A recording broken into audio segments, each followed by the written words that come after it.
Hi, I'm Laura Nelkin. I'm a knitwear designer. I live in upstate New York in the Finger Lakes region, and this is the second video in our Lake Hug Sweater Scarf Knit Along.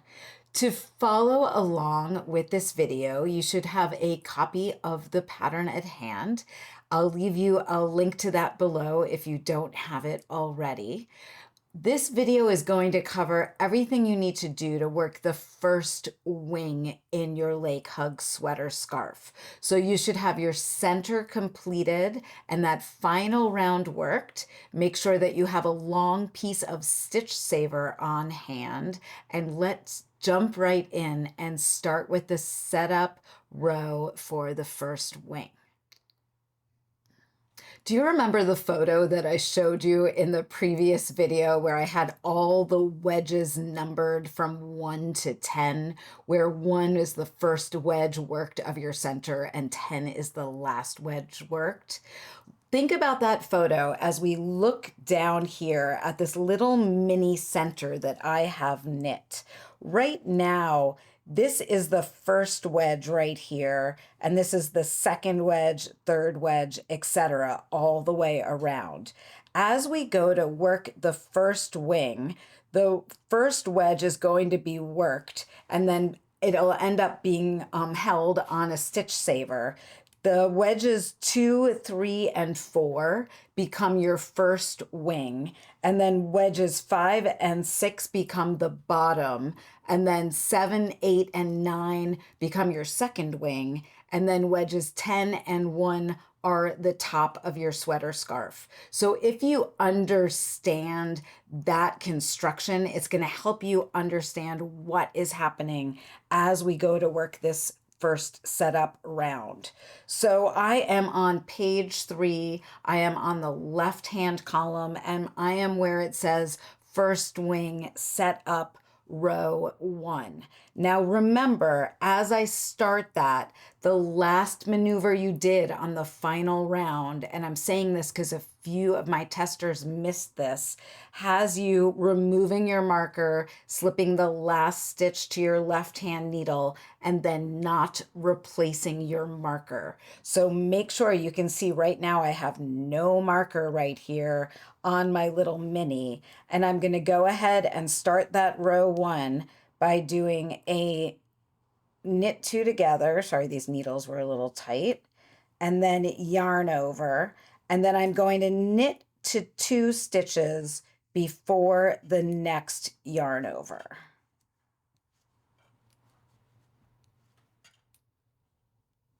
And I am, let's make sure I am all lined up right here.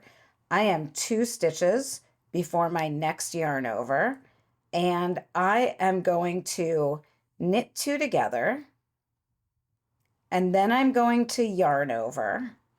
And now I am going to place a marker. This marker is going to end up getting taken off again, but what that marker is going to do is help me know where the stitch saver for the held stitches should go to. It's just kind of like a little bit of a cheat that I came up with.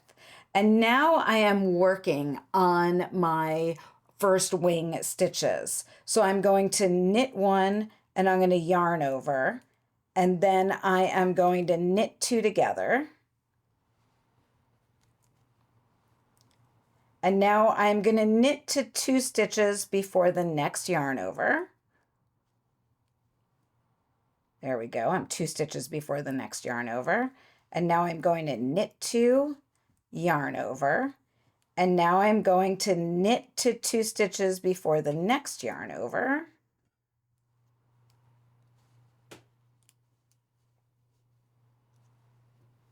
And then I am going to knit 2 together, yarn over, and now I'm going to knit to 5 stitches before the next yarn over. And to do that, you might need to stop and count at some point. So if I go look for my yarn over right there, I've got 1, 2, 3, 4, 5, perfect timing. And now I am going to slip, slip, knit, and I'm going to reverse yarn over, which means I'm going to make a yarn over so my left leg is coming to the front of the needle, and we'll talk about that a little bit later. And now I'm going to knit 1. And now the pattern says to place a locking stitch marker into the next stitch on the left hand needle right here. And then I'm going to put that stitch and all of the following stitches through the yarn over that is right here at the stitch marker onto a piece of scrap yarn. Those are the stitches for the bottom, for the second wing, and for the top of the sweater scarf. So I'm going to grab a piece of Stitch Saver. I talked about Stitch Saver in the last video in the material section if you don't know what it is. If you don't have any Stitch Saver, you can also certainly use some scrap yarn for this step. I just find Stitch Saver really easy. The trick here is to make sure that you're putting it on tightly. And now I am going to be sliding all of those stitches onto the Stitch Saver. If you worry about these stitches, if popping off, just kind of grab an end stopper or something and slap it on there so you don't have to worry about that. And now I am just continuing around. You will see that as I do this, I'm pretty careful to not pull my needle so that the Stitch Saver isn't popping off the needle. I'm kind of massaging my stitches over that Stitch Saver.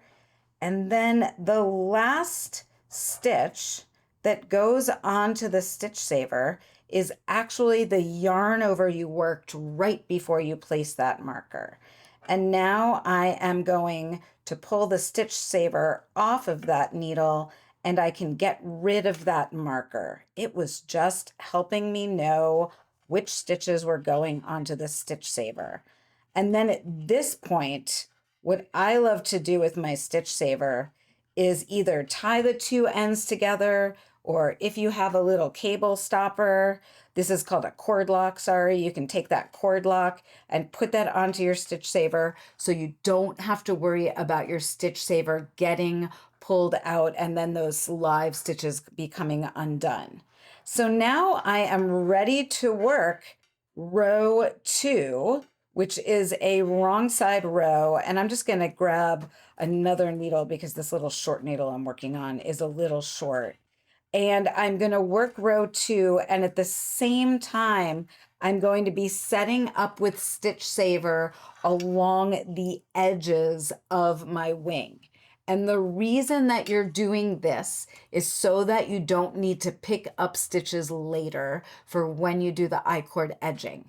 If you do not mind picking up stitches and you find doing this is a little bit futzy, you can certainly skip carrying the Stitch Saver up the side. This is a technique of mine that I call Lola's pickup line because I'm so funny. And it helps make it so that you don't have to pick up stitches, so that I think it's important in these videos to tell you why you're doing something. So this piece of Stitch Saver wants to be long. In the pattern, I tell you it should be at least 80 inches long.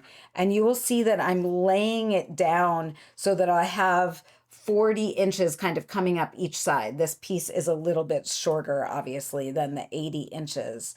And then what I'm going to do is be wrapping my working yarn around the Stitch Saver, kind of at the midpoint right there. All that happens when you're going to do Lola's pickup line is that the Stitch Saver is laying over your working yarn right there. And now I'm going to go ahead and I'm working row 2, and that says that I should purl 1, and then it says purl 1 through the back loop.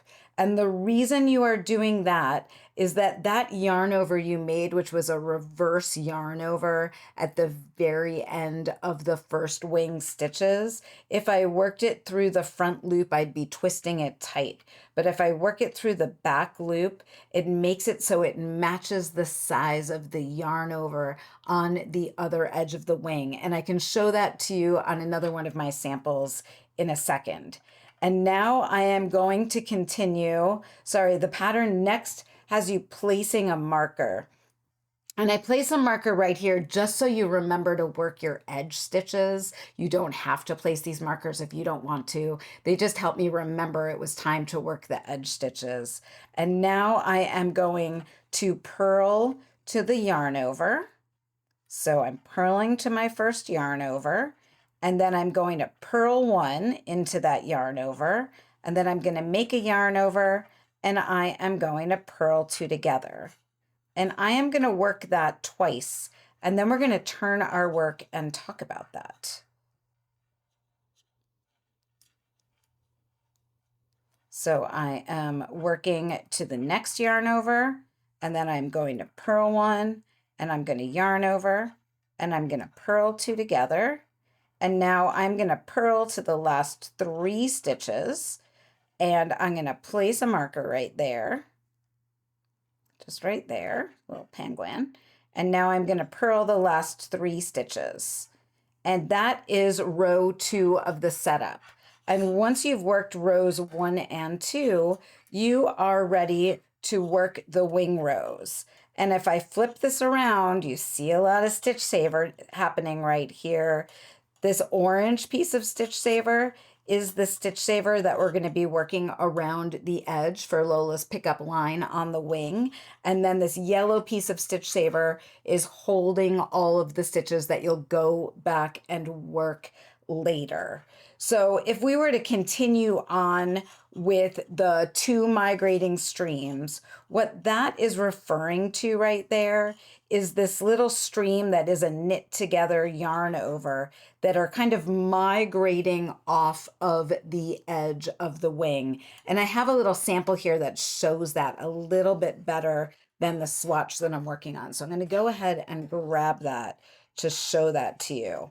And on this, you can really see those migrating streams as they migrate to the edge. And when I was writing this pattern, I really wanted to write it in this way that said, work the streams until you can't work them anymore. Because as you work your streams, you'll see there's a point at which that you can't work the knit 2 together yarn over or the yarn over purl 2 together on the wrong side, because it will run into those 3 edge stitches. We've written it into the pattern a bit more eloquently than that, and I have a little swatch on the needles to show you what that looks like as those streams start to terminate at the end. So let me go ahead and grab that little sucker so I can show it to you. So right here, you're going to run into kind of 2 scenarios as you are working these streams. You're going to run into a scenario where you're working on a right side row and you have 1 stitch before the knit 2 together right there. So in this case, I would work my edge stitches and then I would work a knit 2 together yarn over and continue across working the next stream. But on the wrong side row, I wouldn't be able to work the yarn over knit 2 together because that would cross that stitch marker right there. So you're just working that stream until it kind of hits your stitch marker. If you have 2 stitches right there when you're on a right side row, then you're able to work a knit 1, knit 2 together, yarn over, and on the reverse side, you are able to work the yarn over, purl 2 together before you hit the marker. It'll be a little different for everybody, and what we found with the testers is that if we left it a little bit more open, if your stitch count is a little bit off on your wedges, it really doesn't matter that much as long as your total stitch count for the wing is okay. I think allow yourself a little bit of grace with this one because it's really flows together beautifully, and 1 stitch more or less isn't going to matter that much. So I know sometimes with knitting we want things to be exactly perfect, but you know, we're going to have what we call a make it work moment with this one. So that's what's happening right there with those streams. They're decreasing off the edge, and the pattern gives you instructions for how to handle those. But the gut is when you run into that stitch marker, stop working them. And then at some point, as you are working your wing, both of those streams will terminate off of the side right there, and you will be able to work the wing without any of the streams at all. And that is when you are really knit flixing, because you're working that wing for quite a while without any streams, and the first and last 3 stitches are always the same on right side rows and wrong side rows, so it becomes quite easy to work.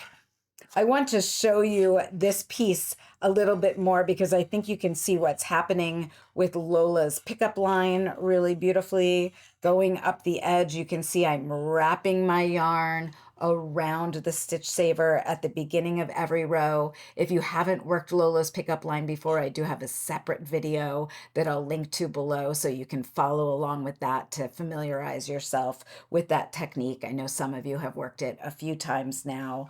And you can see right here, all of these stitches again are held for working on later.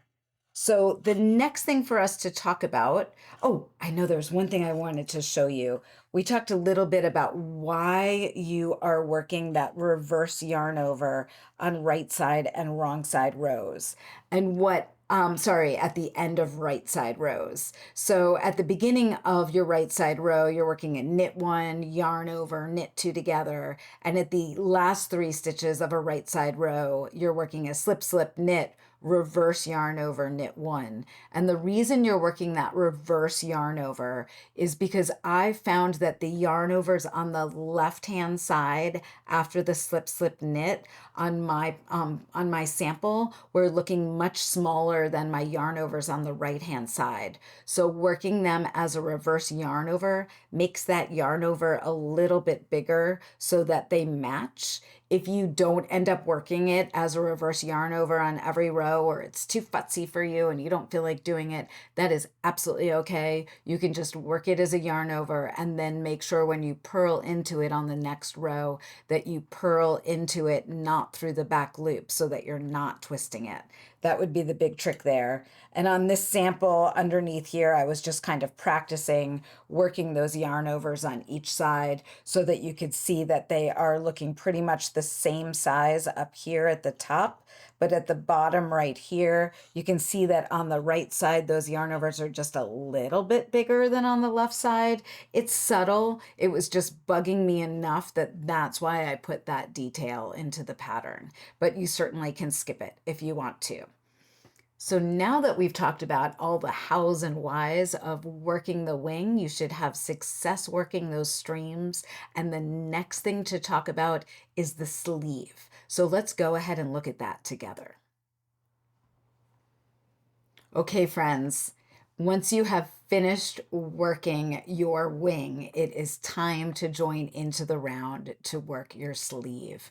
I love this sexy lacy ribbing that is happening on the sleeves of Lake Hug so much. You will notice that the sleeve comes just above my elbow, like maybe 2 inches above my elbow.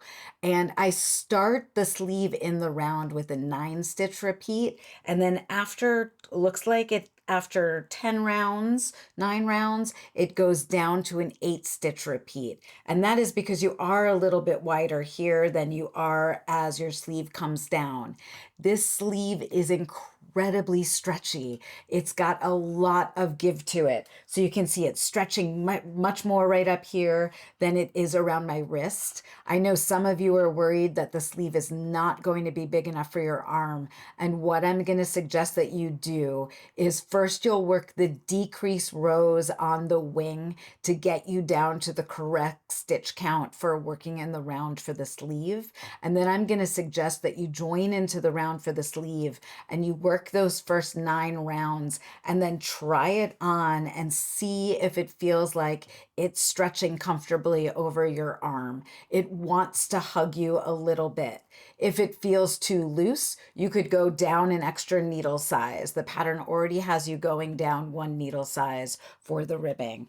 That's where I check that to make sure I say that correctly. The pattern has you going around 2 needle sizes for the ribbing, and that is because we tend to work ribbing a little bit more loosely than we work stockinette stitch. But if you feel like it's too loose, you could go down 1 more needle size. If you feel like it's too tight, you could go up a needle size. You could also change to a different sleeve stitch count for the sleeve from your wing if you're feeling like you need a little bit more or less ease in the sleeve. So this is a point that you want to make sure that you're happy with the fit for you. Please do ask questions. I am always happy to help you with that when you get to that step for the sleeve. You can also cast on a separate swatch if you want, if you don't want to do it on your wing, but you want to just try it out separately. I knit my sleeve with a needle size 2 sizes smaller than I knit my wings with. So if we look down right here at my little teeny tiny swatch, I've done my decrease rows so that I have a 9 stitch repeat. And I thought it would be fun for me to work across all of these stitches with you and then join that into the round so you could see what that looks like. You can do your sleeve on double pointed needles. You can do your sleeve magic loop. You could do your sleeve on these little Addi Turbos, these flexi tips if you want to. You could also do them on a Chow Goose shorty. I know a few of my testers use their Chow Goose shorties. So that is completely up to you what needle size you're going to use. The other thing you are doing when you get to the ribbing row 1 is that you are discontinuing wrapping your yarn around your stitch saver. I quickly wanted to show you what that stitch saver does because I didn't show it to you in the last section. Remember I said that we'll be picking up stitches, or you could be picking up stitches along the edge for that I-cord edging. Instead of having to pick up stitches, if you've worked Lola's pickup line, you're going to be able to put your needle tip into your stitch saver and then just slide all of those wraps onto your needle and then work your I-cord edging off of that, which makes it super easy and way less futzy. But again, that is up to you if you want to be doing that or not.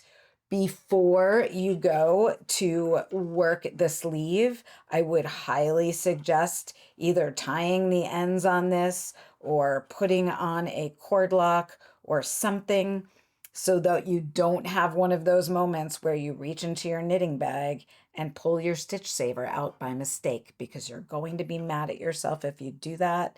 The other thing that this will do is kind of get those ends of the stitch saver out of your way.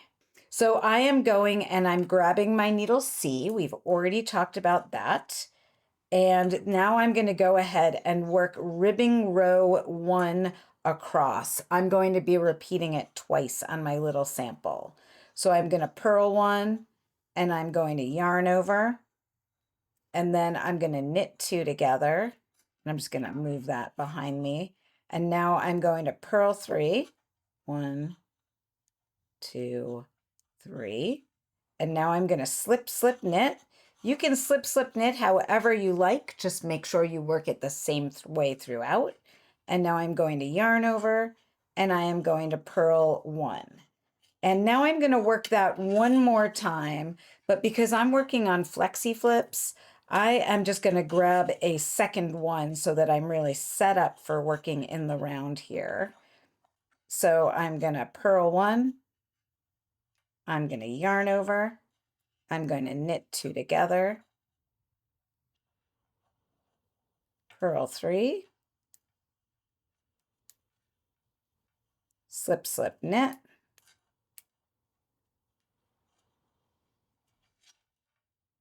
And then yarn over, and then purl 1.